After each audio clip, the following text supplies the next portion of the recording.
북한과 러시아가 올해 합동 군사훈련을 추진한다는 보도가 나왔습니다.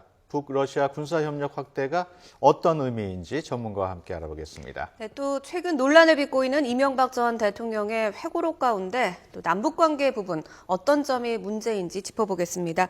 장용석 서울대 통일평화연구원 선임연구위원 함께 하겠습니다. 안녕하세요. 안녕하십니까. 네. 러시아하고 북한이 훈련한다는 소식이 미국의 소리 방송에서 나왔거든요. 예. 어떻게 해석해야 될까요? 굉장히 사실은 한반도 정세에 그 영향을 미칠 수 있는 변수로 우리가 좀 주목을 충분히 해야 되지 않나 싶은 생각이 드는데, 네. 북한과 러시아 같은 경우에는 이제 그 소련이 무너지면서 동맹 관계에서 사실 일반적인 국가 관계로 바뀌었거든요. 이걸 이제 그러면서 굉장히 경색된 기간을 거친 다음에 2000년 초에 이제 관계가 회복된 건데, 그때 이제 군사동맹 조항이 빠진 우호협력 조약을 체결을 했죠. 네.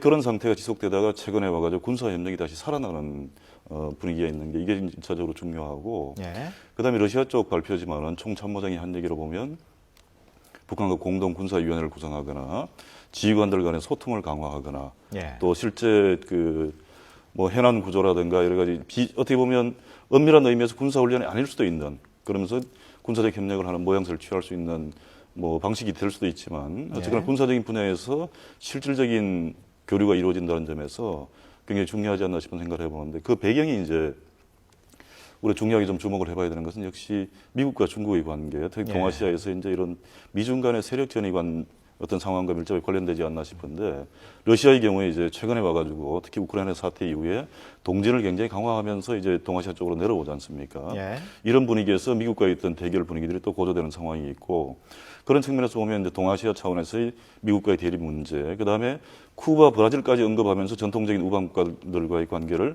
강화하겠다고 얘기한 걸 보면 조금 더 넓은 범위에서 미국과의 대립각을 세워나가면서 자신들의 입지를 높이려는 시도.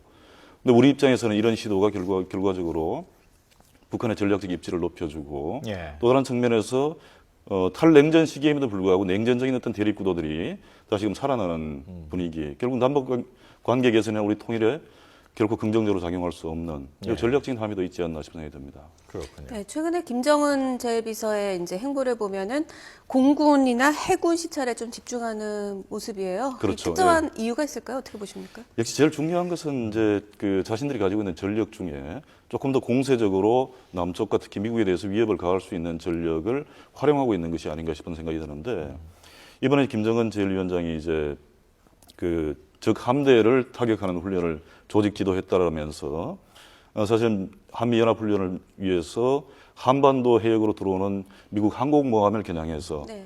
타격하는 훈련을 이제 사실은 연출을 한 거거든요.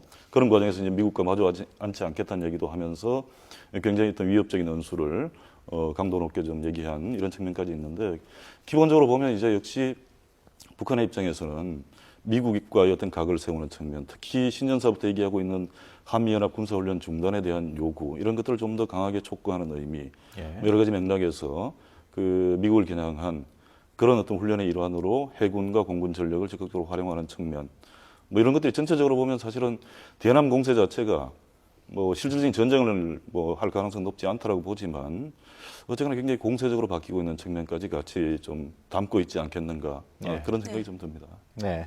다음은 이명박 대통령 전 대통령의 그 회고록 관련해서 질문을 드리겠습니다.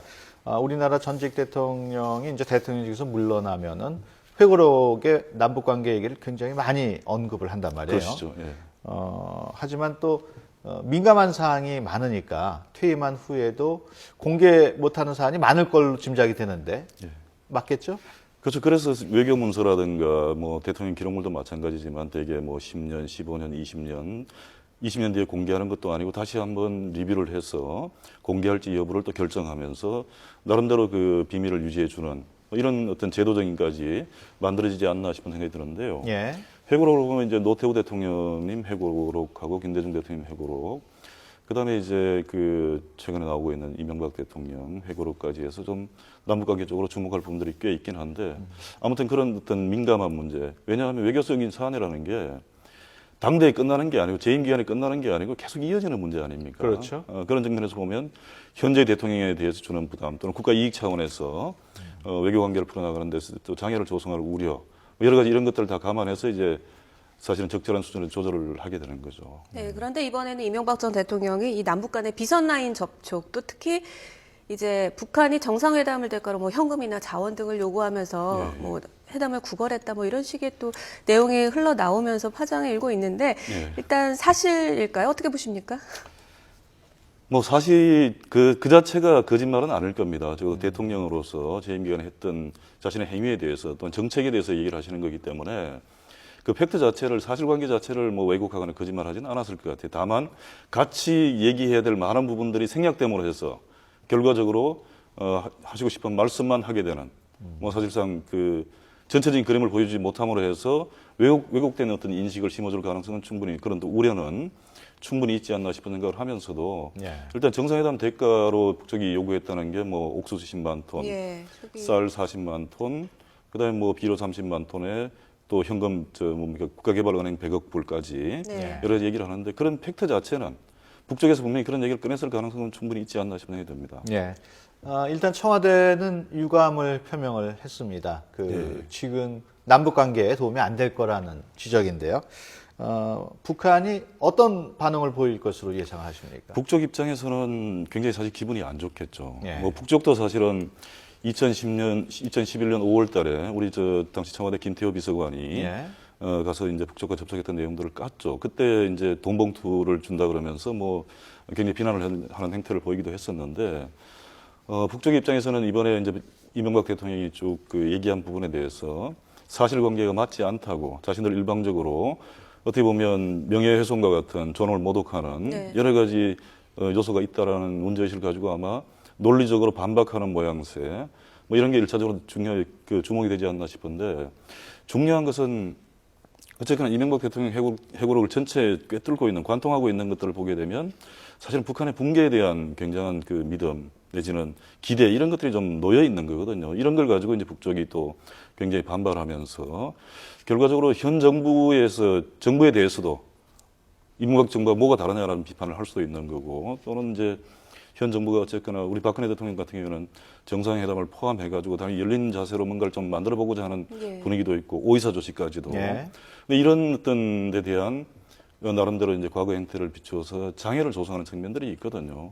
그런 것 때문에 이제 그런 것도 사실은 북쪽 입장에서는 반갑지 않을 수가 있는 거죠, 전체적으로.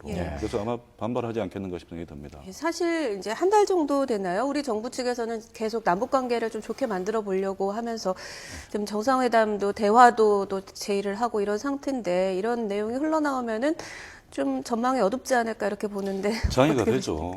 장애가 되고 특히 이제 그 비선 접촉 내용들이 공개가 됐을 때 과연 남북 간에 이제 뭘 가지고 얘기를 할 수 있을지 공개적으로 얘기하게 되면 공식적인 입장에서 크게 벗어나기 어려운 상황인데 비공개 접촉이라는 게 그런 의미에서 굉장히 중요한 의미를 가질 수가 있고 특히 남북 간에는 근데 이런 것들이 이제 이런 식으로 내용이 공개가 되는 상황이 되게 되면 결국 남북 간에 협의할 수 있는 채널이 뭐가 있을까 싶은 우려가 일차적으로 들고 그다음에 이제 말씀드렸지만 오이사든 이런 조치에 대해서 또 이명박 대통령 입장에서는 굉장히 단호하게 원칙적인 입장을 얘기를 하신 거기 때문에 이게 여론 형성이라는 측면에서도 그렇고 현재 어떤 정책 담당자들한테 주는 부담은 굉장히 크지 않겠느냐 이런 점에서 현실적인 대화의 통로 문제든 아니면 그 정책 방향이든 전체적으로 굉장히 부담을 가중시키는 시어머니와 같은 어떤 굉장히 어려운 문제를 야기하는 뭐 이런 지금 상황이 되지 않았는가 싶은 생각이 듭니다. 그걸 노린 거 아니냐 이런 또 얘기도 있더라고요. 뭐 전체적으로 보면 이명박 대통령 같은 경우에 지금 회고록에서 사실관계를 밝힌 부분도 있지만 입장을 말씀하신 것 같아요. 정치적인 입장. 이 상황에서 나름대로 국가 정책이든 뭐든 간에 정치권에 논란이 되고 있는 것까지 포함해서 전임 대통령이지만 어쨌거나 중요한 분으로서 정책 입장을 밝힌 게 아닌가 싶은 생각이 들어요. 그런 점에서 논란도 될 수 있고 부담도 될 수 있고 굉장히 부담스러운 상황이 된 거죠. 예, 그렇군요. 회고록 내용에 보면은 그 원자바오 당시 중국 총리가 북한이 대규모 지원을 요구한 사실을 김정일 국방위원장이 모르고 있는 것 같더라 이런 얘기를 한 부분이 있거든요. 사실 굉장히 민감한 부분이죠. 왜냐하면 원자바오 총리 같은 경우에는 나름대로 이명박 대통령에 대한 신뢰를 가지고 북쪽 얘기를 해준 건데 북쪽에 어떻게 보면 이런 내용이 공개됨으로써 일단 북쪽이 반발할 가능성에 대한 우려 또는 북중 관계를 풀어나가는데 어떻게 보면 북한의 중국에 대한 경계심들이 높아지면서 중국이 조금 더 어려움을 겪을 가능성 그런데 근본적으로는 역시 신뢰에 대한 문제가 있겠죠. 그래서 서로 간에 예. 주고받는 정상 차원의 얘기에 대한 이런 문제들이 있을 수 있는데 사실관계로 보게 되면 이 문제 때문에 사실은 2009년도에 그 김기남, 김양근 두 분이 오셔가지고 이제 통전부하고 우리 정부하고 상대를 하다가 2010년도 들어오면 바뀌어요, 이게. 그 회고록에도 나오지만은 국가안전보위부 간부가 왔다 갔다 하고 우리 쪽에서는 이제 국정원 정보기관에서 이제 움직인 그 얘기가 나오는데 결국 네. 통전부 라인이 배제되면서 국가안전보위부로 라인이 바뀝니다. 이것도 바로 원자바오 총리의 이와 같은 얘기가 배경이 되는 측면이 있지 않나 싶은데 김남근 비서하고 얘기해봐야 보고도 제대로 안 되는데 라는 문제의식을 우리 정부가 가졌을 수 있다는 거죠. 예. 근데 그런 문제들이 이제 하나가 있을 수 있고 또 하나는 이제 진짜 김정일 위원장이 몰랐겠느냐. 이 문제는 조금 다른 각도에서 봐야 될 부분이 예를 보면 이제 김정일 북한 입장에서는 중국과 그렇게 남쪽의 문제, 한반도 문제를 긴밀하게 협의를 하지 않습니다. 예. 자조의 문제가 있는 거죠. 중국의 내정 간섭의 경험이 있는 거고 이런 걸 배격하기 위해서 중국과 긴밀한 협의를 사실 안 하는 측면들이 있어요. 그럼 원자바오 총리가 뭐 한 얘기에 대해서 김정일 위원장이 정말 몰랐을 수도 있지만 중국과 협의하기 싫다는 의미에서 예. 모르는 척 했을 수도 있는 거고 이런 측면들도 이제 같이 봐줘야 되고 물론 그럼에도 불구하고 이제 북한이라는 시스템이 전체적으로 보면 이 위아래 정확한 정보 소통 이런 게 잘 안 되는 측면들이 있습니다. 기관 본위주의 차원에서 기관 이익 차원에서 서로가 견제하면서 숨기는 부분도 있고 위에 다 보고했을 경우에 또 자기가 당할 수 있는 여러 가지 불이익들이 있기 때문에 나중에 이제 사후에 이제 좋은 결과를 가지고 얘기하기 위해서 그럴 뭐 가능성도 충분히 있긴 하지만 일차적으로 주목되는 것은 북한이 중국에 대해서 그렇게 허심탄회하게 터놓고 얘기하는 특히 한반도 문제에 대해서 이런 관계가 북중 관계는 아니다라는 점들을 우리가 염두에 두고 예.